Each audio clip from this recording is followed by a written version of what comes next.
Sukui Gar! Greetings, I am Tad Larkin, the lore master of Manda-LORE, and today I'll be digging through the archives to elaborate on the greatest bounty hunter in the galaxy, Boba Fett. Boba Fett was born 32 years before the Battle of Yavin, as a human clone of the famous Mandalorian bounty hunter Jango Fett. When Jango Fett was contracted by the Sith Lord Darth Tyrannus, also known as Count Dooku, to be the template for a clone army that would eventually be used by the Republic in the years to come, he agreed on the condition that he could keep one of the clones for himself as a son and prodigy. On one condition. And that is? I want the first clone for myself, unmodified. Might I inquire as to why? You might.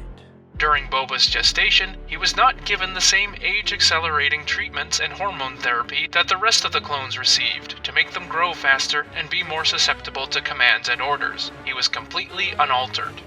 Growing up on the waterlogged world of Kamino, Boba had no formal schooling, and didn't attend training courses with the other clones, and because of this, the other clones saw Boba as a little stuck up, as he always had preferential treatment. Some of the clones, mostly the Null-class Advanced Recon clone troopers, would bully Boba, and threaten to stick his head in the refreshers. However, his father Jango was always a deterrent. Boba would learn everything from his father, and after reaching a certain age, Boba began to accompany Jango on hunts, and there he would learn his most important lessons hands-on. As for a mother figure, Boba didn't have much in the way of one, as the Kaminoan Taun We, though kind to Boba, was cold and distant by nature, and Jango's partner, the Claudite bounty hunter Zam Wesell, was often away on her own bounty hunting jobs. In 22 BBY, as fate would have it, Boba had a chance encounter with Jedi Master Obi-Wan Kenobi, who came to visit the Kamino cloning facilities in order to track down a bounty hunter involved in an assassination attempt on Naboo Senator Padme Amidala. Catching wind of Kenobi's intentions, Jango told him to pack his things and meet him aboard the Slave One, and after assisting his father in a brief duel on the landing platform, the father-son duo slipped away into hyperspace. En route to the Confederate droid foundries on Geonosis, Kenobi once again intercepted them, and after a dogfight through the debris making up Geonosis' rings, Boba and Jango were led to believe that they had destroyed Kenobi's Delta-7 starfighter and headed planetward. With a very much alive Kenobi, his Padawan, Anakin Skywalker, and Padme Amidala following in tow, and their subsequent capture by the Geonosians, a cadre of Jedi descended upon the Petranaki Arena to foil the public execution of the trio. As Jedi Knights, Masters, and Padawans were pitted against hordes of battle droids, Jango was sent into the fray, and young Boba watched helplessly from the sidelines as his father was decapitated in a single stroke by Jedi Master Mace Windu. Following the carnage on Geonosis, Boba recovered his father's body and buried him in the red sands of the Geonosian desert, and now, with nothing left of his father but his armor, a book of instructions for him upon his untimely death, and Slave One, he set out to make a name for himself. In an attempt to return to Kamino because he didn't really know where else to go, Boba was intercepted by the near-human bounty hunter Aurra Sing, who in turn captured him and brought him to Roxas Prime at the behest of Darth Tyrannus. As a reward, Tyrannus let her keep Slave One, and took Boba into custody. However, it was at that moment that a Republic fleet arrived and assailed his forces, giving Boba the perfect opportunity to escape. In the aftermath of the Battle of Roxas Prime, Boba was found by a couple of clone troopers and sent to an orphanage on Bespin. He wasn't there long before Aurra Sing found him again. This time, she needed the boy to gain access to Jango's credit account. Traveling to the intergalactic banking clan purse world of Arrakau, Boba regained access to his father's accounts, but he was betrayed by a Claudite changeling named Nuri, who stole 500,000 credits from him. What he lost in credits, he regained in recovering the Slave One, and he slipped from Aurra Sing's grasp, and guided by his father's written advice, Boba traveled to Tatooine to meet with Jabba Desilagic Tior. After a run-in with the Jedi bounty hunter Dirge, assigned to capture him by Count Dooku in Mos Espa, Boba finally made it to Jabba's palace, and offered his services to the corpulent crime boss. Because of Jango's past help in eliminating his rival, Gardola the Hutt, Jabba welcomed Boba into his services with open arms, and after saving his cook's daughter's life, he had Jango's old armor resized to fit the 10-year-old Boba. Boba spent the next 2 years at Jabba's beck and call, performing odd jobs as well as a few local bounties, one of which he competed with Dirge, where he again gained the upper hand on the Jedi. Towards the end of the Clone Wars, Boba accepted his first major bounty, the Techno-Union foreman Wat Tambor, who was holed up in his fortress on the Outer Rim world of Dagobah. However, things didn't go as planned for the young hunter. Upon slipping past the Republic blockade and infiltrating the CIS HQ, his attempt to capture Tambor was subverted by General Grievous, who was previously unknown to be on Dagobah. Fett survived the cyborg general's onslaught only by playing dead.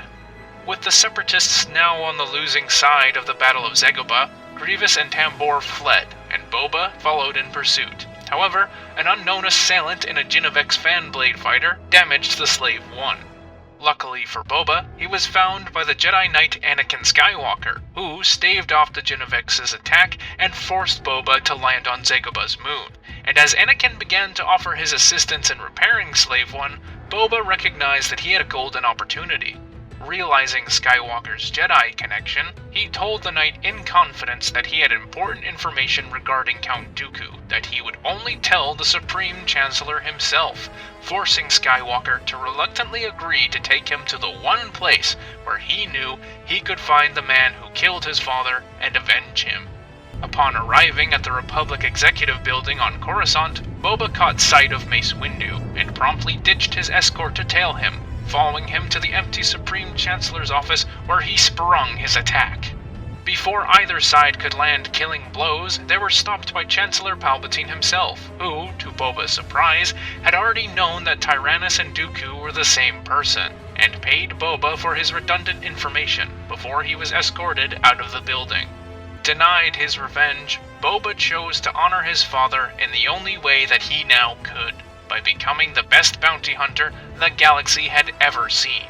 By the Clone Wars' end, Boba had turned 13, the traditional age where Mandalorians were considered adults after completing their trials, and Boba painted his armor green and red to resemble the armor that Jango wore during the Mandalorian Civil War. During the Jedi Purge, Boba would often find himself in the employ of Imperial Grand Inquisitor Malorum, and aided him in hunting down and killing fugitive Jedi. And on one such occasion, he found himself hunting Ferrus Olin and Obi-Wan Kenobi, though they would elude him. By the time Boba was 16, he fell in love with and married a Kefar bounty hunter named Sintas Vel, and after the birth of their daughter, Aelin, the two settled down on his father's homeworld of Concord Dawn, where Boba made his attempt at a normal life. Boba took up a job in the local law enforcement as a journeyman protector, much like his grandfather before him, and he even used Jaster Muriel as a pseudonym. However, when his commanding officer, Lenovar, raped Sintas, Boba outright murdered him. Because of this, Boba was exiled from Concord Dawn, and this, combined with his already crumbling marriage, compelled him to abandon Sintas and Aelin and return to the bounty hunter's life. Most of Boba's contracts after this consisted of work for both the Hutt cartels and the Galactic Empire, and on one occasion, in 12 BBY, Boba led Imperial stormtroopers in an attack on Kamino, which bred a secret clone army to rebel against Imperial rule. His knowledge of Tipoca City helped the Empire regain control. Boba suffered one of his first humiliations at the hands of the not-yet-famous smuggler Han Solo when, in 5 BBY, Boba took a bounty contract on him by the Basadi Hutt clan for an incident he was involved with on Elysia. Tracking Solo to Nar Shaddaa, he confronted him, and he almost had the Corellian in his grasp when none other than Lando Calrissian snuck up behind Fett and injected him with a toxin that makes its victims obey any command. Calrissian ordered him to get in his ship and leave Nar Shaddaa. Though he claimed his contracts were never personal, this incident would leave a chip on Fett's shoulder, and marked the beginning of an unspoken rivalry between Han Solo and the bounty hunter. Some of Boba Fett's other exploits leading up to the Battle of Yavin include 2 contracts on the soon-to-be Rebel Alliance martyr Bria Theron, a contract for Black Sun, getting caught up in some political discourse on Sereno involving the Dooku Jakku family, and even brawling with Darth Vader himself over valuable cargo on Marinx Minor, before wisely letting the Sith win. A year before the Battle of Yavin, with the Galactic Civil War now in full swing, Boba was contracted by Vader to hunt down an escaped clone of his former secret apprentice, Galen Marek, aka Star Killer, which brought him to Cato Neimoidia and later Kamino, where he imprisoned the captive Juno Eclipse to lure Starkiller into a trap. The Starkiller clone arrived at Kamino with an entire Rebel Alliance fleet, led by former Jedi Master Rom Kota, and Boba fought in the ensuing battle until the Rebels gained victory and captured Darth Vader. As the Rebels left Kamino with their prize, Boba pursued them in Slave One, presumably freeing Vader and possibly having involvement in the probable deaths of the Starkiller clone and Rom Kota. Records of these events are missing. Soon after, Fett narrowly survived an attempt on his life, orchestrated by Concord Dawn's Imperial Governor, the vengeful father of Lenovar. However, the news of his death was prematurely leaked to the galaxy. While trying to lay low, Fett worked with Connor Freeman, son of an ex-Alpha class ARC trooper who escaped Kamino before the Clone Wars, to find out who was behind the assassination attempt. And, on Concord Dawn, Connor, Sintas, and young Aelin Vel lured and killed Governor Purton while Boba Fett watched unseen. Following the Battle of Yavin, Fett would take on many contracts large and small. However, his most notable contract came when Han Solo failed to pay back Jabba the Hutt for a lost shipment of glitter stim spice. Solo's joining of the Rebel Alliance after the Battle of Yavin would make him harder for Fett to get, however.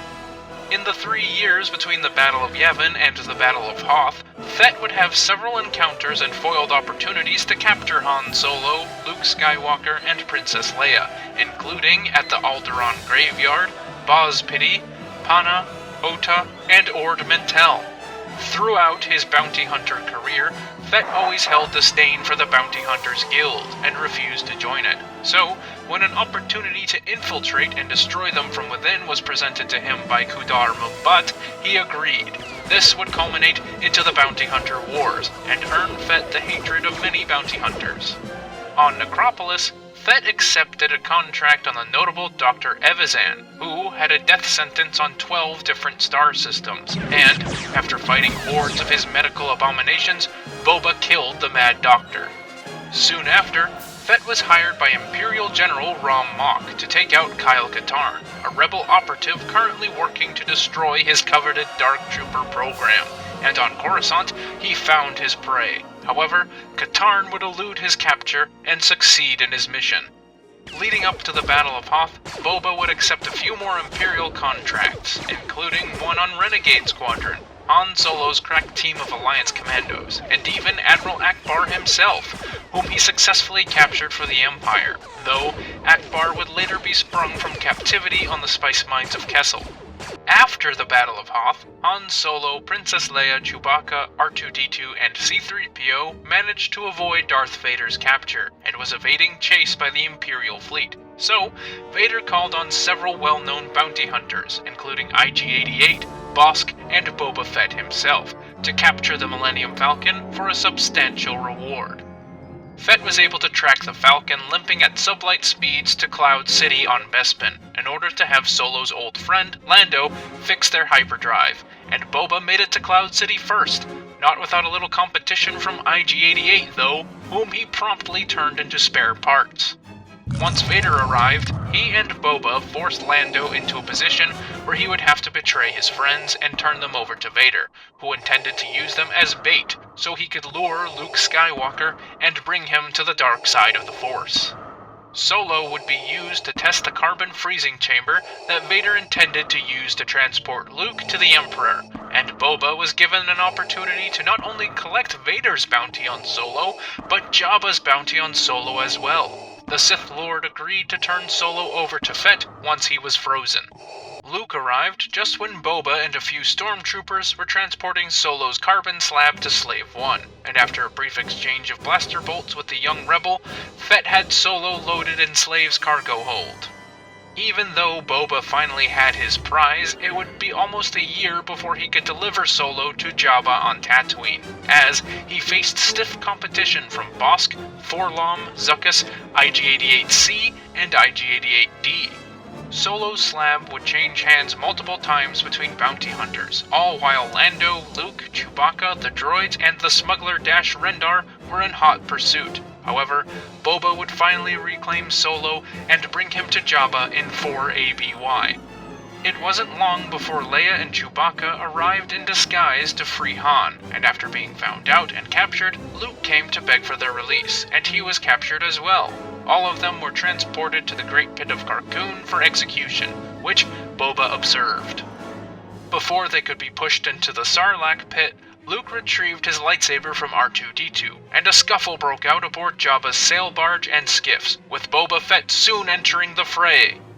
While trying to get a target lock on Luke from the next skiff over, a still blind from hibernation sickness Han Solo accidentally hit Boba's jetpack with the end of his staff, which sent the bounty hunter flying into the side of Jabba's sail barge, where he bounced off and fell into the mouth of the Sarlacc. Though embarrassing, this, however, would not be the end of Boba Fett, as his Mandalorian armor made him quite difficult for the Sarlacc to digest, and he fought his way out of the mouth of the beast.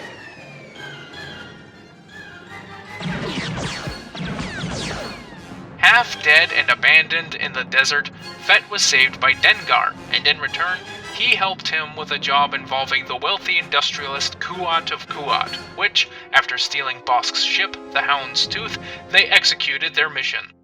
After the fateful Battle of Endor, he decided to keep a lower profile for a few years after the news of his premature death circulated for a second time, abandoning Slave 1 for a bit and taking smaller contracts in his new Slave 2. Now, when you're as famous as Boba Fett is, you're bound to have imitators, and one such imitator was Jodo Kast, who wore Mandalorian armor similar to Fett's and used the confusion to acquire higher-paying contracts. Fett hated the man. Boba got his chance to kill him after posing as a potential client and hiring Kast for a bounty that didn't exist, and on Nal Hutta, he overloaded Kast's jetpack. Around 10 years after the Battle of Yavin, Fett started taking bigger contracts again, one of which was a revenge contract by the Disillugic clan on none other than New Republic heroes Han Solo and his wife Leia Organa Solo for the death of Jabba the Hutt. Working with Dengar, Boba Fett tracked the Solos to Nar Shaddaa, and following their escape, pursued them to the deep core world of Biss, where Slave 2 collided with Biss's planetary shield, sending the damaged ship careening off. Fett refused to work with Dengar again after this failed bounty. Fett would attempt to capture Solo 2 more times on Nar Shaddaa again and near Nal Hutta, both instances ending in failure. From 10 ABY to 13 ABY, Boba took on several jobs for Gorja the Hutt, as well as a rather big job for Imperial warlord Enix Devian for the capture of the former Imperial guard named Kir Kanos. On Ord Mantell and 14 ABY, Fett brawled with the Jedi Jaden Core, while trying to retrieve a valuable cache of weapons from the ruins of an old city. He failed, and Core destroyed the weapons before fending off the bounty hunter. Nearly 20 years after the Battle of Yavin, Boba Fett began to find himself in a bad way, when, after getting multiple treatments for cancer, needing a prosthetic leg after complications from his time inside the Sarlacc, and having to purchase a new ship, the Slave 4, he was dangerously low on cash. Luckily for Fett, he managed to pull in a big contract on a former Devaronian army captain, known as the Butcher of Montelian Sarat, Kardu Sai Malak, for a whopping 5 million credits. His prosthetic leg wouldn't last forever, and after a chance meeting with Han Solo on Jubilar, in which they reconciled their seemingly ancient feud, Fett traveled to Kamino to enlist their help in fixing his leg. On Kamino, he met with Taun We, who agreed to clone him a new leg in return for a bounty on the current Manda-LORE, Fen Shisa, who led an attack on Kamino late in the Clone Wars. Boba tracked Shisa to Shogun in the Manda-LORE sector, and though Fett had every intention of killing him, Shisa saved him from the local wildlife and was mortally wounded in the process. Before giving Ven Shisa a mercy killing and fulfilling Taun We's contract, he promised to keep Shisa's dying wish, which was for him to serve as Manda-LORE and lead the warrior clans to greatness, which he did in 24 ABY. Unlike the other clones on Kamino, who had hand-picked Mandalorian training sergeants, Boba learned little of the Mandalorian culture from his father, who was more concerned about teaching him the intricacies of bounty hunting. So, needless to say, it was difficult for Fett to adjust to his new role. Unable to even speak the language of his people, he befriended a few Mandos like Goran Baveen and Novak Favut, who helped guide and advise him, which helped him in the long run. During the Yuuzhan Vong War, Fett and his Mandalorian protectors earned the admiration of the extragalactic invaders, who entered into an uneasy alliance with him, which Fett agreed, if only, to keep the Mandalore sector safe from their wrath. For almost the entirety of the war, Fett and the Mandalorians participated in joint attacks with the Yuuzhan Vong, all while secretly handing vital intelligence over to the New Republic and training local militias. By 29 ABY, the Vong finally caught on and attacked Manda-LORE itself, and although she was valiantly defended by Fett and the Protectors, Manda-LORE's surface would be badly marred, and they had trouble recuperating after the Yuuzhan Vong's defeat and the war's end. By this time, Fett had repaired the Slave One, to the point where the only original part of the Firespray-class patrol ship was the cockpit seat itself. In 40 ABY, now in his 70s, Boba Fett received some unsettling news that his body was slowly degenerating, and his only hope was to locate a rumored cure for the Fett clone's accelerated aging, procured by Clan Scarada shortly after the Clone Wars. It was also at this time that Fett was unknowingly united with his granddaughter, Mirta Gev, who was secretly trying to kill him in revenge for abandoning her grandmother and mother, but she played the long game and aided Fett in trying to find his daughter, Aelin, as a dying wish. In the interim, Boba and Mirta aided Han and Leia Solo in killing Solo's cousin, Thraken-Sal Solo, who became president of the Corellia system and seceded from and waged war on the Galactic Alliance, the New Republic's successor government. Shortly after killing Sal Solo, Boba and Mirta learned the news of Aelin's death at the hands of Jacen Solo, Han and Leia's son, who was in command of the Galactic Alliance Guard and slowly turning to the dark side. Mirta then revealed herself to Fett, and the two reconciled, traveling to Coruscant to recover Aelin's body, then to Geonosis to recover Jango's body, and they would then be buried together on Manda-LORE in a private ceremony. Boba and Mirta then went on to track down Jang Scarada, one of the Null Arcs who bullied him during his childhood on Kamino, who explained to him that they did find the data they needed to cure the accelerated aging in the Fett genome, however he destroyed it after it was administered, and offered instead to donate his bone marrow for a bone marrow transplant. After brokering a deal with the Verpine of Roche following a discovery of a massive vein of Beskar on Manda-LORE, Fett learned that Sintas was still alive, and Mirta and him tracked her down to Feda, where they found her frozen in carbonite.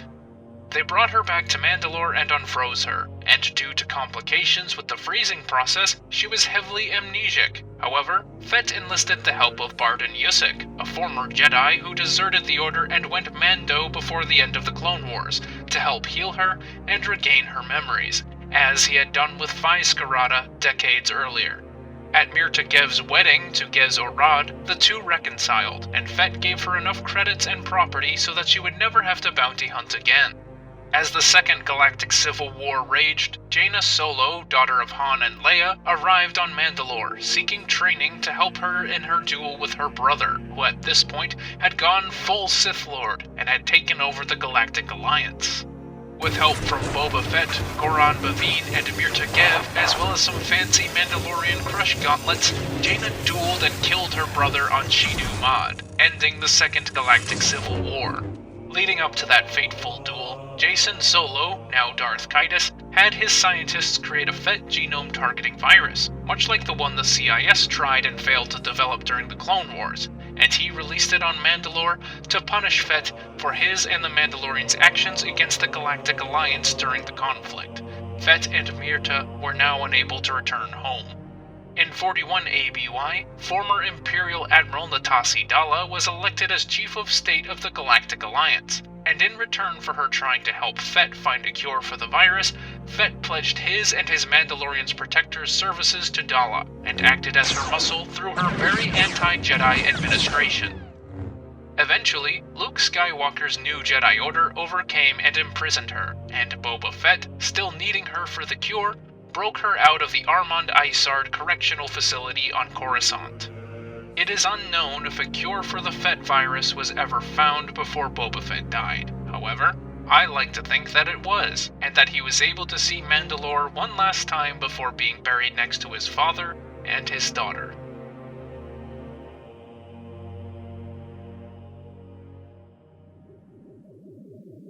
This ends my findings on Boba Fett. If you have any suggestions for future transmissions, don't be afraid to drop a comment. If you'd like to support this channel, please visit my Patreon to find out how. Link is in the description. In the meantime, keep your comm channels open for future transmissions, and don't forget to subscribe. Tad Larkin, out.